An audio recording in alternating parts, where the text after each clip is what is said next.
Hello guys, balik lagi sama gue Jack. Kali ini kita mau ngebahas sesuatu yang penting banget, terutama buat kita-kita yang hidup di Indonesia. Gimana sih caranya biar dompet tetap aman dan damai di tahun 2025? Bukan nakut-nakutin nih. Tapi prediksi ekonomi beberapa tahun ke depan emang cukup bikin deg-degan. Inflasi katanya bisa naik lagi gara-gara PPN, daya beli juga masih belum stabil, belum lagi situasi global yang masih kayak roller coaster. Nah, daripada panik nggak jelas, mending kita siapin strategi dari sekarang. Yuk, kita bahas bareng-bareng tips dan trik jitu buat hadapi badai ekonomi di 2025. Pertama-tama, kita kudu banget nih punya bodyguard buat dompet kita, alias anggaran bulanan. Catet semua pemasukan dan pengeluaran. Detail ya, jangan sampai ada yang kelewat.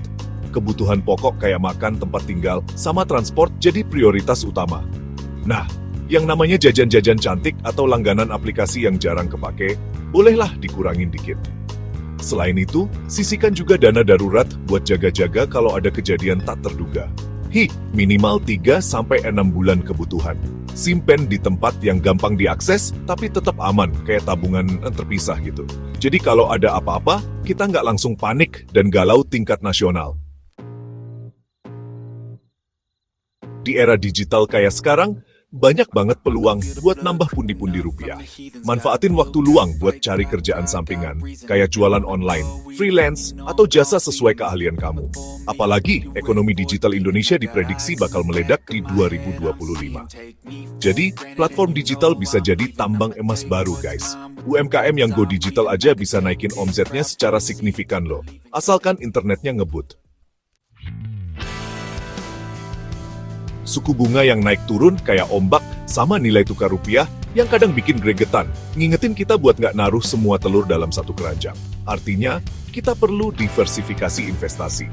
Campur antara investasi aman kayak deposito sama yang agak menantang, tapi potensi hasilnya lebih gede.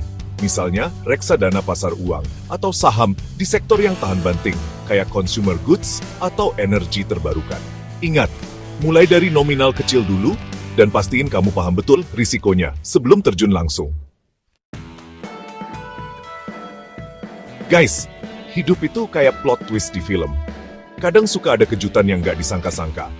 Nah, asuransi kesehatan atau jiwa bisa ditameng kita kalau ada kejadian tak terduga. Apalagi biaya hidup dan medis diprediksi bakal terus naik. Pilih asuransi yang preminya ramah di kantong, tapi manfaatnya jelas. Jangan lupa manfaatin juga subsidi dari pemerintah kayak BPJS, ya, meskipun iurannya mungkin aja naik. Nah, biar makin jago ngatur duit, perbanyak baca tentang literasi keuangan, ikutin diskusi online, atau tanya temen yang udah lebih paham. Dengan informasi yang cukup, kita bisa ambil keputusan yang lebih tepat. Misalnya, kapan harus beli barang-barang besar, atau gimana caranya hemat pajak yang legal. Ingat, pengetahuan adalah investasi terbaik. Intinya, di tahun 2025 nanti, fleksibilitas dan disiplin jadi kunci utama buat menaklukkan tantangan ekonomi.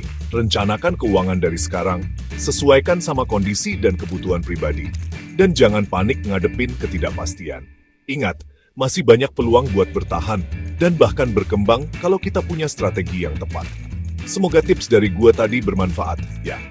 Jangan lupa like, comment, subscribe channel ini, dan sampai jumpa di video selanjutnya.